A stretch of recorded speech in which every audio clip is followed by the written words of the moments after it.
Good morning, students. My name is Amit Verma from Satyam Group of Institute. जो आज का subject है workshop technology 1 and new chapter आप start किया the chapter name is modern welding process. उसदे विच आपां जो प्रीवियस जो अपने लैक्चर से उसदे विच मैं अदर वैल्डिंग प्रोसैस दे विच बारे गल कीती सी जिस दे विच आपां रेजिस्टेंस वैल्डिंग ਦੀ ਗੱਲ ਕੀਤੀ ਸੀ। ਰੈਜ਼ਿਸਟੈਂਸ ਵੈਲਡਿੰਗ ਦੇ ਟਾਈਪਸ ਬਾਰੇ ਗੱਲ ਕੀਤੀ ਸੀ। ਕਾਫੀ ਤਰ੍ਹਾਂ ਦੇ ਰੈਜ਼ਿਸਟੈਂਸ ਵੈਲਡਿੰਗ ਆਪਾਂ ਪੜ੍ਹੇ ਆ ਜਾਂ ਕੀਤੇ ਆ, ਮਗਰ ਆਪਾਂ ਹੁਣ ਮਾਡਰਨ ਵੈਲਡਿੰਗ ਪ੍ਰੋਸੈਸ ਦੇ ਬਾਰੇ ਗੱਲ ਕਰਨੀ ਆ ਜੋ ਅੱਜ ਕੱਲ੍ਹ ਯੂਜ਼ ਹੁੰਦੇ ਪਏ ਆ। ਸੋ ਉਸ ਦੇ ਵਿੱਚ ਸਭ ਤੋਂ ਪਹਿਲਾਂ ਜੋ ਵੈਲਡਿੰਗ ਹੈ ਉਹ ਹੈਗੀ ਆ ਟੰਗਸਟਨ ਨਟ ਗੈਸ ਵੈਲਡਿੰਗ। ਤੋ ਦੇਖਦੇ ਹਾਂ ਕਿ ਟੰਗਸਟਨ ਨਟ ਗੈਸ ਵੈਲਡਿੰਗ ਜਿਸ ਨੂੰ ਟਿਗ ਵੈਲਡਿੰਗ ਦੇ ਕਹਿੰਦੇ ਆ, ਆਓ ਦੇਖਦੇ ਹਾਂ ਕਿ टंगस्टन TIG welding ਹੁੰਦੀ ਕੀ ਹੈ। TIG welding is one type of arc welding method where we use a non-consumable tungsten electrode to weld the two metallic bodies. The weld spot is protected from contamination by helium, argon, and other inert shielding gases.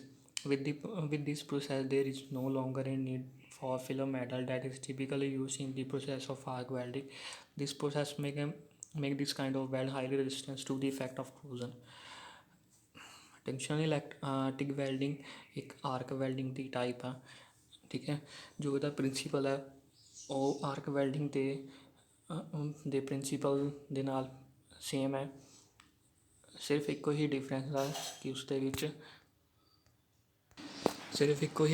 ਹੈ ਕਿ ਜੋ ਆਪਾਂ ਆਰਕ welding ਦੇ ਵਿੱਚ ਜੋ ਆਪਾਂ filler road use ਕਰਦੇ ਸੀਗੇ, ਇਸ ਦੇ ਵਿੱਚ ਜੋ ਫਿਲਰ ਰੋਡ ਆ ਉਹ ਅਲੱਗ ਤੋਂ ਯੂਜ਼ ਕੀਤੀ ਜਾਂਦੀ ਹੈ। ਜਿਹੜਾ ਇਲੈਕਟ੍ਰੋਡ ਆਪਾਂ ਯੂਜ਼ ਕਰਦੇ ਹਾਂ ਟਿਗ ਵੈਲਡਿੰਗ ਦੇ ਵਿੱਚ ਉਹ ਨੋਨ ਕੰਜ਼ਿਊਮੇਬਲ ਆ, ਉਹ ਕੰਜ਼ਿਊਮ ਨਹੀਂ ਹੁੰਦਾ। ਜਿੱਦਾਂ ਕਿ ਆਰਕ ਵੈਲਡਿੰਗ ਦੇ ਵਿੱਚ ਉਹ ਕੰਜ਼ਿਊਮ ਹੋ ਜਾਂਦਾ ਸੀ, ਵੈਲਡਿੰਗ ਹੋ ਜਾਂਦੀ ਸੀਗੀ, ਉਹ ਮੈਲਟ ਹੋ ਕੇ ਇੱਕ ਵਰਕ ਪੀਸ ਦੇ ਨਾਲ ਲੱਗ ਜਾਂਦਾ ਸੀ, ਮਗਰ ਇਸ ਦੇ ਵਿੱਚ ਇਹ ਨਹੀਂ ਆ।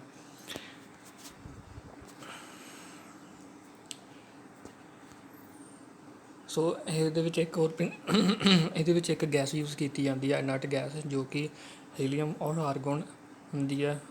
ਹੋਰ ਵੀ ਨਟ ਗੈਸ ਯੂਜ਼ ਕੀਤੀ ਜਾ ਸਕਦੀ ਆ, ਠੀਕ ਹੈ। ਸੋ ਇਹ ਸ਼ੀਲਡਡ ਗੈਸ ਆਕਸੀਡੇਸ਼ਨ ਹੋਣ ਤੋਂ ਰੋਕਦੀ ਆ। ਜਦੋਂ ਕਿ ਵੈਲਡਿੰਗ ਦੇ ਦੌਰਾਨ ਕੋਈ ਵੀ ਆਊਟਰ ਐਟਮੋਸਫੇਰਿਕ ਜੋ ਗੈਸਿਸ ਹੈ ਉਹ ਵਰਕ ਪੀਸ ਦੇ ਵੈਲਡਿੰਗ ਟੱਚ ਦੇ ਵਿੱਚ ਨਾ ਆਉਣ, ਇਸੇ ਕਰਕੇ ਸ਼ੀਲਡਿੰਗ ਗੈਸ ਦਾ ਯੂਜ਼ ਕੀਤਾ ਜਾਂਦਾ ਜੋ ਕਿ ਨਟ ਗੈਸ ਹੁੰਦੀ ਆ। ਕੰਸਟਰਕਸ਼ਨ ਇਹਦੀ ਹੁੰਦੀ ਆ, ਪਾਵਰ ਸਪਲਾਈ ਦਿੰਦੇ ਆ, ਠੀਕ ਹੈ। AC ਜਾਂ DC ਪਾਵਰ ਸਪਲਾਈ ਦੇ ਸਕਦੇ ਹਾਂ। ਇਨਰਟ ਗੈਸ ਸਪਲਾਈ, ਠੀਕ ਹੈ। ਇੱਕ ਸਿਲੰਡਰ ਹੁੰਦਾ ਜਿਸ ਦੇ ਵਿੱਚ ਇਨਰਟ ਗੈਸ ਹੁੰਦੀ ਹੈ, ਵੈਲਡਿੰਗ ਟਾਰਚ ਹੁੰਦੀ ਹੈ, ਹੋਲਡਰ ਹੁੰਦਾ ਹੈ, ਠੀਕ ਹੈ। Same to same arc welding ਦੇ ਵਾਂਗੂ ਟੰਗਸਟਨ ਇਲੈਕਟ੍ਰੋਡ ਯੂਜ਼ ਕਰਦੇ ਹਾਂ ਜੋ ਕਿ ਨੋਨ ਕੰਜ਼ਿਊਮੇਬਲ ਹੁੰਦਾ। ਇੱਕ ਸ਼ੀਲਡਿੰਗ ਗੈਸ ਯੂਜ਼ ਕਰਦੇ ਹਾਂ ਐਂਡ ਫਿਲਰ ਰੋਡ ਅਲੱਗ ਤੋਂ ਯੂਜ਼ ਕਰਦੇ ਹਾਂ, ਇੱਕ ਫਿਲਰ ਰੋਡ, ਸੋ ਫਿਲਰ ਮਟੀਰੀਅਲ ਜਿਸ ਨੂੰ ਕਹਿੰਦੇ ਹਾਂ। ਵਰਕਿੰਗ ਦੀ ਗੱਲ ਕਰੀਏ ਇਸ ਦੇ ਵਿੱਚ, ਜੇਕਰ ਵਰਕਿੰਗ ਦੀ ਗੱਲ ਕਰੀਏ ਤਾਂ ਵਰਕਿੰਗ ਦੇ ਵਿੱਚ ਸਿਰਫ ਇੱਕ ਆਪਣੇ ਕੋਲ ਇਨਰਟ ਗੈਸ ਸਿਲੰਡਰ ਹੁੰਦਾ, ਠੀਕ ਹੈ।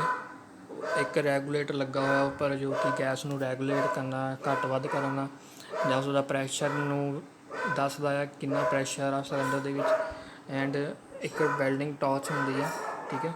ਉਸ ਦੇ ਨਾਲ ਇੱਕ ਨੋਨ ਕੰਜ਼ਿਊਮੇਬਲ ਟੰਗਸਟਨ ਇਲੈਕਟ੍ਰੋਡ ਹੁੰਦਾ ਹੈ ਜੋ ਕਿ ਕੰਜ਼ਿਊਮ ਨਹੀਂ ਹੁੰਦਾ। ਜੋ ਟੰਗਸਟਨ ਦਾ ਮੈਲਟਿੰਗ ਪੁਆਇੰਟ ਆ ਉਹ 3500 ਡਿਗਰੀ ਸੈਲਸੀਅਸ ਆ, ਜੋ ਕਿ ਇਸ ਦੀ ਰੇਂਜ ਆ, ਠੀਕ ਹੈ। ਉਸ ਤੋਂ ਬਾਅਦ ਇਹ ਮੈਲਟ ਹੋਣਾ ਸ਼ੁਰੂ ਹੁੰਦਾ ਕਿਉਂਕਿ ਇੰਨਾ ਵੈਲਡਿੰਗ ਦਾ ਟੈਂਪਰੇਚਰ ਇੰਨਾ ਰਾਈਜ਼ ਹੀ ਨਹੀਂ ਕਰਦਾ ਇਸ ਦੇ ਵਿੱਚ ਕਿ ਇਹ ਟੰਗਸਟਨ ਇਲੈਕਟ੍ਰੋਡ ਨੂੰ ਮੈਲਟ ਕਰ ਸਕੇ। ਸੋ ਇਸੇ ਕਰਕੇ ਇਸ ਦੇ ਵਿੱਚ ਟੰਗਸਟਨ ਇਲੈਕਟ੍ਰੋਡ ਯੂਜ਼ ਕੀਤਾ ਜਾਂਦਾ ਆ ਜੋ ਕਿ ਨੋਨ ਕੰਜ਼ਿਊਮ ਨਹੀਂ ਹੁੰਦਾ। ਸੋ ਅਦਰ ਇੱਕ ਫਿਲਰ ਰੋਡ ਯੂਜ਼ ਕੀਤੀ ਜਾਂਦੀ ਹੈ ਜੋ ਕਿ ਕੰਜ਼ਿਊਮ ਹੋਣ ਵਾਲੀ ਹੁੰਦੀ ਆ, ਜੋ ਕਿ ਵੈਲਡਿੰਗ ਵਰਕ ਪੀਸ ਦੇ ਵੈਲਡਿੰਗ ਏਰੀਆ ਨੂੰ ਦੇ ਵਿੱਚ ਫਿਲ ਕਰਨ ਵਾਸਤੇ, ਮੈਟਲ ਫਿਲ ਕਰਨ ਵਾਸਤੇ ਯੂਜ਼ ਕੀਤੀ ਜਾਂਦੀ ਹੈ। ਸੋ ਇੱਕ AC ਜਾਂ DC ਪਾਵਰ ਸਪਲਾਈ ਆਪਾਂ ਪ੍ਰੋਵਾਈਡ ਕਰਦੇ ਹਾਂ ਵਰਕ ਪੀਸ ਨੂੰ, AC ਜਾਂ DC ਪਾਵਰ ਸਪਲਾਈ ਆਪਾਂ ਇਲੈਕਟ੍ਰੋਡ ਨੂੰ ਦਿੰਦੇ ਹਾਂ ਜੋ ਕਿ ਸਪਾਰਕ ਪ੍ਰੋਡਿਊਸ ਹੁੰਦਾ ਉਸ ਦੇ ਦੁਆਰਾ। ਇਸ ਦੇ ਵਿੱਚ ਵਰਕਿੰਗ ਦੀ ਜੇਕਰ ਗੱਲ ਕਰੀਏ, ਵਰਕਿੰਗ ਦੇ ਵਿੱਚ ਕੀ ਹੁੰਦਾ ਆ, ਜਦੋਂ ਆਪਾਂ ਕੋਈ ਵੀ ਪਾਵਰ ਸਪਲਾਈ ਦਿੰਦੇ ਹਾਂ, ਕਰੰਟ ਦੀ ਸਪਲਾਈ ਦਿੰਦੇ ਹਾਂ, ਤਾਂ ਇਸ ਇਲੈਕਟ੍ਰੋਡ ਦੇ ਵਿੱਚ ਇੱਕ ਸਪਾਰਕ ਕ੍ਰੀਏਟ ਹੁੰਦਾ। ਸਪਾਰਕ ਦੇ ਕ੍ਰੀਏਟ ਜਦੋਂ ਹੁੰਦਾ ਉਸ ਨੂੰ 2-3 ਜਾਂ 10 ਮਿੰਟ ਤੱਕ ਰੱਖਿਆ ਜਾਂਦਾ ਤਾਂ ਜੋ ਉਹਨੂੰ ਪ੍ਰੀ ਹੀਟ ਕੀਤਾ ਜਾਂਦਾ, ਪਹਿਲਾਂ ਹੀ ਥੋੜ੍ਹਾ ਹੀਟ ਕੀਤਾ ਜਾਂਦਾ ਹੈ ਇਸ ਇਲੈਕਟ੍ਰੋਡ ਨੂੰ, ਜਾਂ ਤਾਂ ਜੋ ਇਸ ਦੀ ਜੋ ਇਲੈਕਟ੍ਰੋਡ ਦੀ ਟਿਪ ਹੈ ਉਹ ਖਰਾਬ ਨਾ ਹੋ ਸਕੇ। ਸੋ ਉਸ ਤੋਂ ਬਾਅਦ ਜਦੋਂ ਇਹ ਵਰਕਪੀਸ ਦੇ ਟੱਚ ਵਿੱਚ ਆਉਂਦਾ ਆ ਤਾਂ ਇੱਕ ਸਪਾਰਕ ਕ੍ਰੀਏਟ ਹੁੰਦਾ ਆ, ਠੀਕ ਹੈ, ਜਿਸ ਦਾ ਟੈਂਪਰੇਚਰ 2000 ਅਬਵ ਹੁੰਦਾ ਆ। ਸੋ ਉਸਦੇ ਨਾਲ ਕੀ ਹੁੰਦਾ ਆ, ਇੱਕ ਜੋ ਵਰਕਪੀਸ ਆ ਉਸਦੇ ਵਿੱਚ ਟੈਂਪਰੇਚਰ ਰਾਈਜ਼ ਆਉਣਾ ਸ਼ੁਰੂ ਹੋ ਜਾਂਦਾ ਆ, ਜਿਸ ਦੇ ਦੌਰਾਨ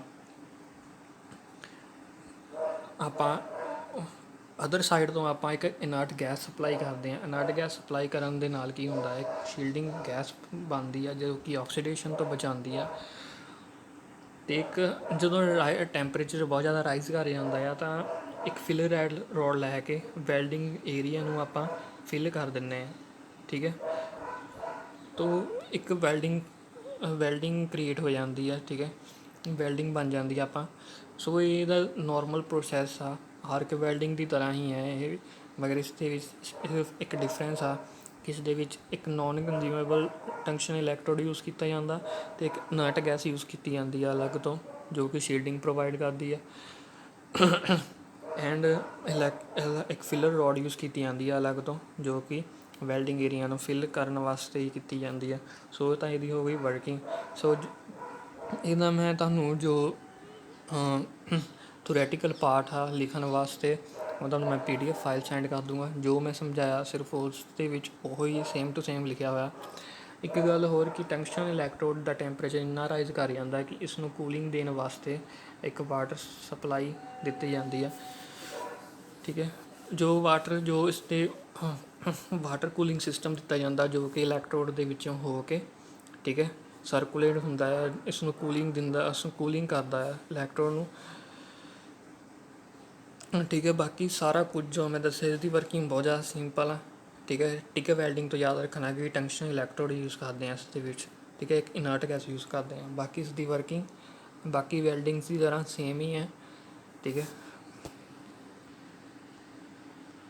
ਇਹਦੀਆਂ ਜੋ ਐਡਵਾਂਟੇਜਸ ਆਪਾਂ ਦੇਖ ਲੈਂਦੇ ਹਾਂ। ਟੰਗਸਟਨ ਇਲੈਕਟ੍ਰੋਡ ਆਫਰ ਦੀ solution of welding critical joint and offer situation where small and exceptional precise weld are required.